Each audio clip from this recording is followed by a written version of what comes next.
Ladies, gentlemen, anything in between, hello, welcome to Leadshire. We are in the STRV, a shining symbol of everything it means to be mediocre.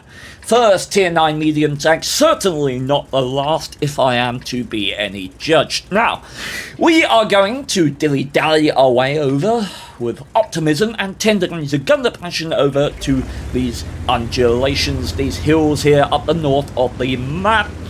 And we're going to see what we can do. Now, what we get up to over there is going to be fairly dull, so I'm going to occupy that time by telling you some statistics of the STRV. What is it that makes it mediocre? Well, overall, it's the fact that there's nothing about this tank that you can look at and say, that's bad. That's awful. I hate that about this tank, right? Every facet, every factor about this tank is okay. It is inoffensive, right? And, okay, so 5 rounds per minute, 390 alpha damage, 0.34 accuracy base, and a 2.5 second aim time. Nothing about that is bad. 252mm of pen is not bad. 310mm of pen with APCRs premium is not bad. Right? It's just okay, and we're going to see the standard shells working to get some damage into that cupola of the AE Phase 1. We're going to bounce and the hammering shots off of the front of that guy. But what makes this thing mediocre is in my mind, it's kind of like a tier 9 Comet. I mean, not talking about the gun, talking about the old meta Comet with the turret armor, right? This thing has 254mm of frontal turret armor. That's not even aimed correctly. That's what I get for screaming like, God damn idiots! Ow! I'm gonna have to pause. Okay, I'm not gonna have to pause that. My apologies, ladies and gentlemen, but my audience are twats. Ladies and gentlemen, let's talk quickly about why I say this tank is like the Comet. Because the Comet, its quirk it always had was it could bounce, but it wasn't reliable. It had a bouncy, trolly turret, and the STRV is similar, right? 254mm of frontal armor, that is the base, right? That's there. That's outside of the turret. Now, you want overmatch for the top. Cupola's difficult to get a shot into. But the thing about this tank is if you hit the turret, if you hit to the left or the right of the gun, that's about 230mm of spaced armor. 230mm, that's it. That's all you get. So any AP shell of an equal tier tank is going to be able to pen that. And that's flat. Right? The gun outlet moves with the gun. It's going to be flat no matter how much gun depression you're using. 230 there, 230 there. So if people shoot to the left or right of the gun, they are going to pen every time with no problem. And so, while you expect this thing to have some turret armor, and you can see it working here, it's all too reliant on luck. There's not an awful lot you can do to implement the skill of this thing other than what I'm doing here, which is, you're noticing my positioning. I'm not positioned out there on flatter land. Because I have 10 degrees of gun depression, I put myself in a position where I have to use almost all of my gun depression. Right? That is because the more gun depression, let's go for an example here, because this is a really good thing to learn. Right? The more gun depression you use in a tank, the better your effective armor is on a lot of tanks. M103 is kind of the perfect example of this, right? You're on flat land in an M103, oh boy, look at that juicy cupola. Oh, god damn, that's beautiful. You can pen that with standard hash in a Death Star. Oh, that's juicy stuff right there. But then, suddenly, an opponent decides he's going to use all 10 degrees of his gun depression, and he's going to poke over a ridge, right? Watch his cupola. Watch your shot on his cupola slowly disappear. Suddenly, the M103 is good hold down. When the fuck did that happen? Who patched the M103 to be actually good hold down? No one did. It's a matter of angles, which is exactly what we're doing here. I'm always in this tank going to try and be using the maximum amount of gun depression because it's going to help conceal this weak point on the top of my tank. So, yay! Hooray for logic! Right. So, we talked about tank armor, we have talked about everything else. Let's look at what this also, 40 kilometers an hour top speed, 18 in reverse. 18 is quite feckin' sexy. You look at the M103, you look at the AE Phase 1, they've got 12 in reverse. Admittedly, that's because their reverse speed is shit for some reason, compared to like a T41, which has 20 in reverse. Hey, cupola shot. But 18 is not honestly bad in reverse, so that's why you're seeing me forward, backwards, never sitting still, right? Because my gun bloom is not that bad. So, we are looking at this point at a Ferdinand that has just died, a Scorpion. I'm thinking at this point, okay, now I can push forward. I actually don't take this shot because I think the AE Phase 1 is going to poke on me. But he doesn't, so potentially could have had a bit more damage here. Now, because the Scorpion is so low down there, F1, E1, I'm actually not worried about poking around this corner and pummeling some shells into this Phase 1 and STI. Phase 1 seems to be oddly prioritizing the tanks above him and not me poking and just pummeling his drive wheel. Boom, that's a nice collection of damage. Did we? I think we legit did the entirety of the hit points of that AE Phase 1. Now, knowledge. Let's look. Balask just died to the Scorpion G. What does that tell us? Well, it tells us that the Scorpion G is still there, right? That simple kill tells us that we can't expose ourselves around here because the Scorpion is still there. And you're going to see that in my gameplay. Watch the way I drive, watch how I position. I'm positioning as such because that Balask got killed by the Scorpion, so I know he's still there. You can see that little camera move to the right, thinking, okay, I need to conceal myself from the Scorpion. Beautiful shot into the upper plate of the IS-3, 252mm of pen is not going to struggle with that at all. You see me switching to HE here in an optimistic hope of getting a shot into the Scorpion. I know I'll be unspotted by now, so I'm perching on the edge here, and this is a...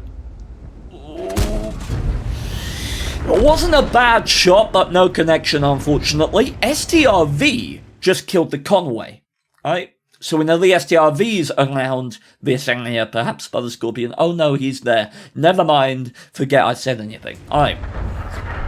Now, at this point, this Balask is hugely concerning to me. Hugely concerning. I'm looking at this, I'm still on full health, so I have natural responsibilities.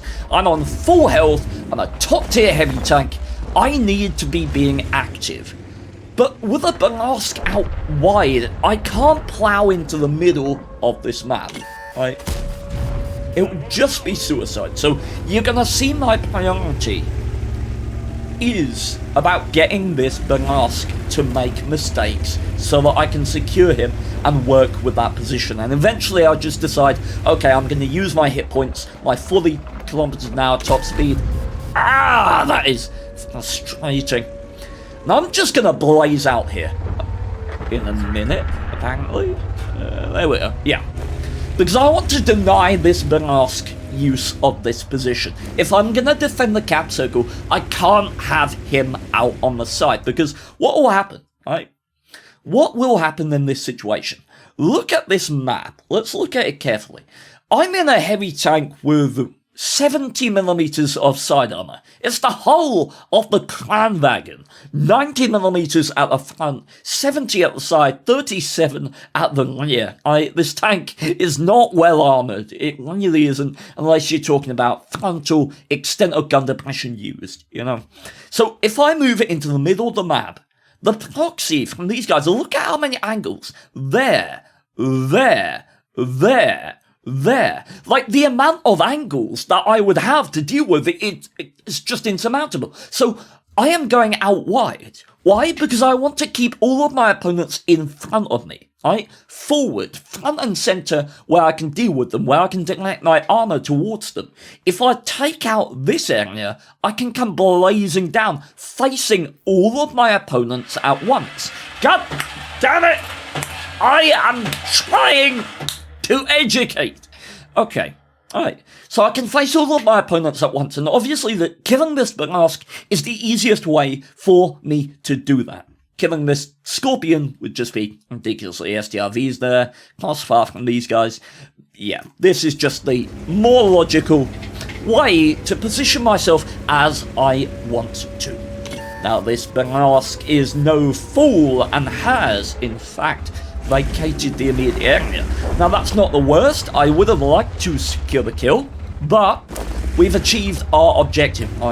Our frontal armor is facing all of our opponents at once now. So, at this point, I'm not thinking, oh no, I failed to secure the kill. I'm thinking, okay, I've got decent position now, better than coming in from the side. How can I work this?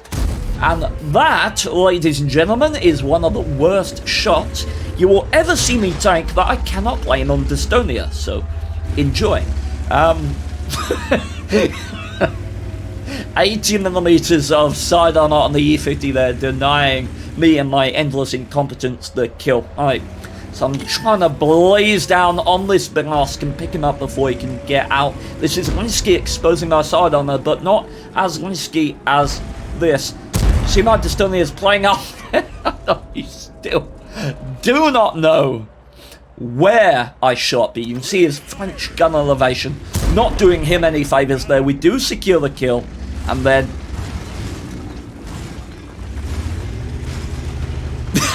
very gently moving down, still on full health with 2 kills, stacking up 30,000 damage.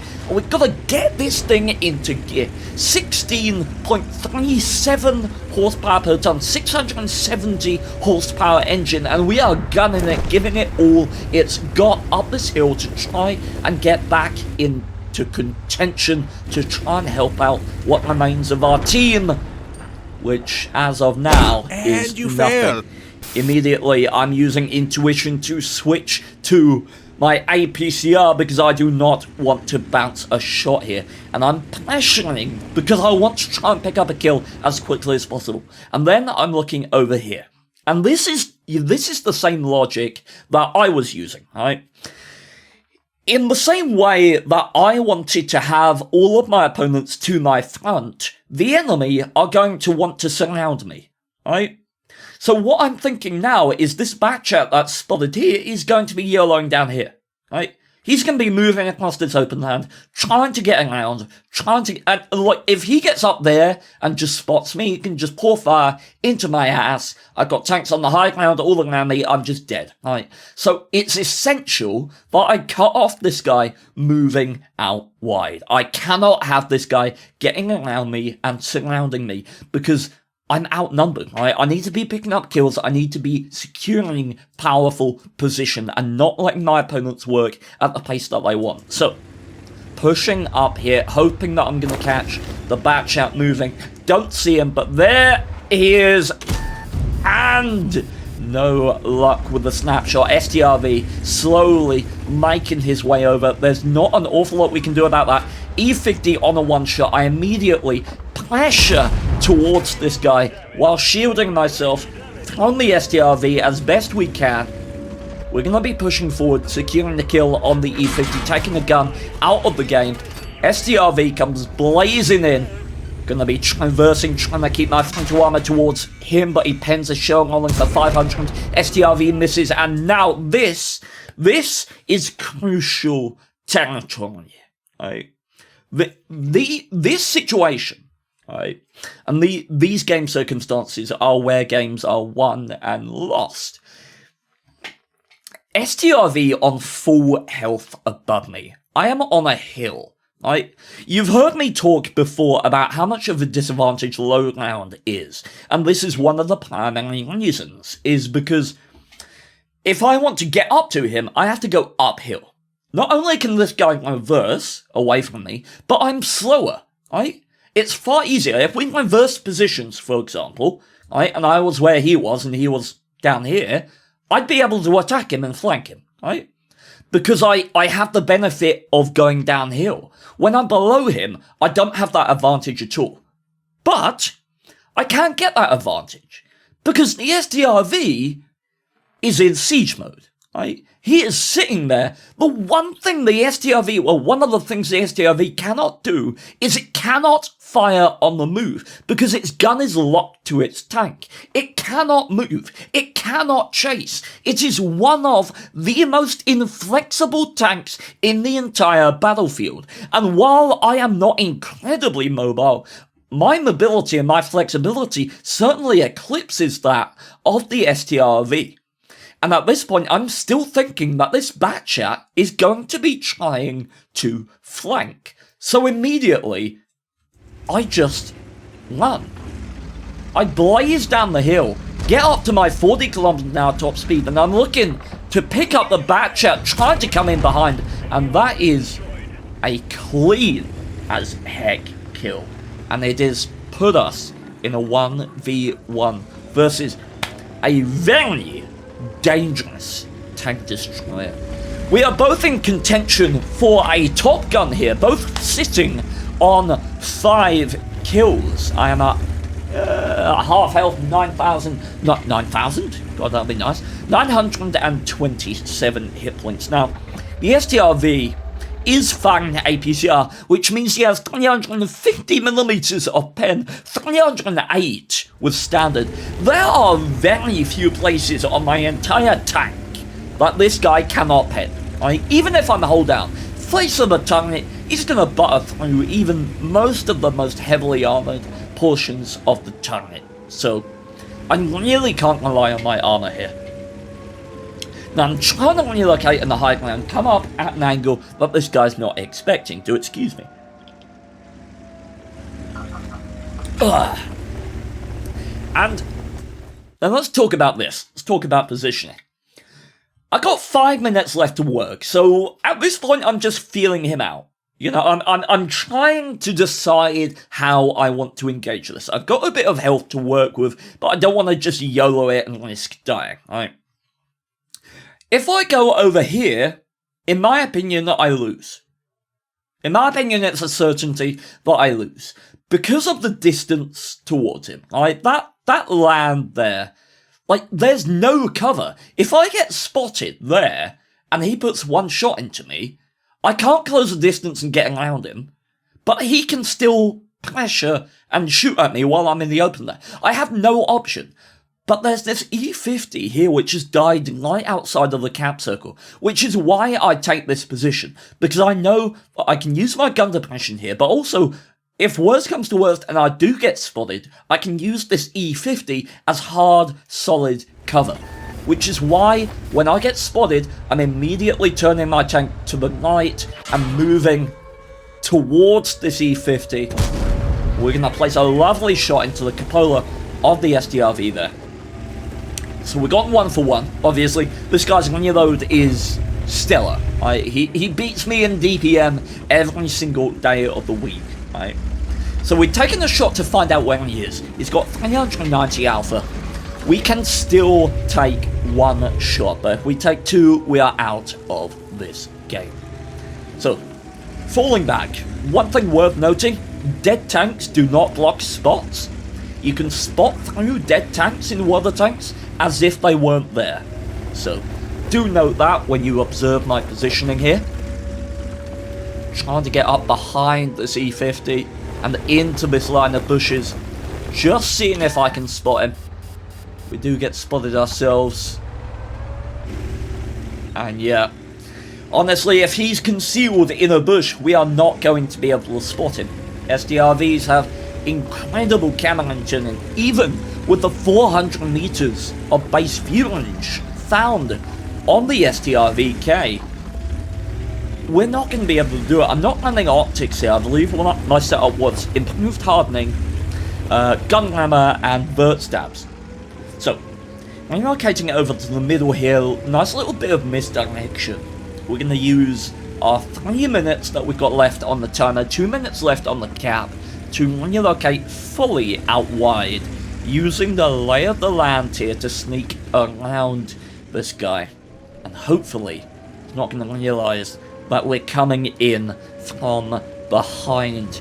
Now, it's debatable whether I want to be loading APCR here, just because, you know, whether I pen or not is not going to depend on pen, and the normalization that comes with AP might actually be better. But hey ho, we do get spotted, and it can only be from there. And here we go. Now, in this situation, I do have an advantage, which is the ability to sideswipe. The thing about the STRV, and you can see this opponent knows it. The thing about the STRV, the gun is dead center of the tank. When I'm sideswiping, can you see how my gun is off center? Because I'm going to angle my tank out and I'm going to sideswipe. It brings the gun from the center of the tank further down to the left. What that means is that I am going to be able to see the edge of his tank, right there, a pennable surface. I'm going to be able to see the edge before his gun can see a pennable spot of my tank. So that's what I'm going for here with this sideswiping. And we are looking for that shot, and unfortunately hit the building here. And as soon as this guy commits to moving, I'm like, okay, don't want to waste time here. He's committed to that side, come round. Beautiful tracking shot. As we know, this tank is not the fastest by any means, but it's certainly more than capable of outmaneuvering an ST1. We are going at STRV. We're going for the tracking shot here, staying at distance well enough to secure the final shot, the final game-winning shot, giving us our 6th kill in the STRV. The Top Gun and the elusive Ace Tanker in a thoroughly mediocre tank. But, goddamn, it was an exciting game, I'll tell you that. A thoroughly exciting game. Very good indeed. So, ladies and gentlemen, it has been a pleasure and a privilege. You may notice Twitch chat are currently here. They might be saying hi to you right now. So, if you are interested in joining us over on Twitch, I'll put a link in the description. We stream live, we have a lot of giveaways, and I mean, I guess my Twitch chat right now is telling you how awesome it is over here, how they get milk and cookies, and occasional Nintendo Switch giveaways and stuff. So, come say hi. It's great.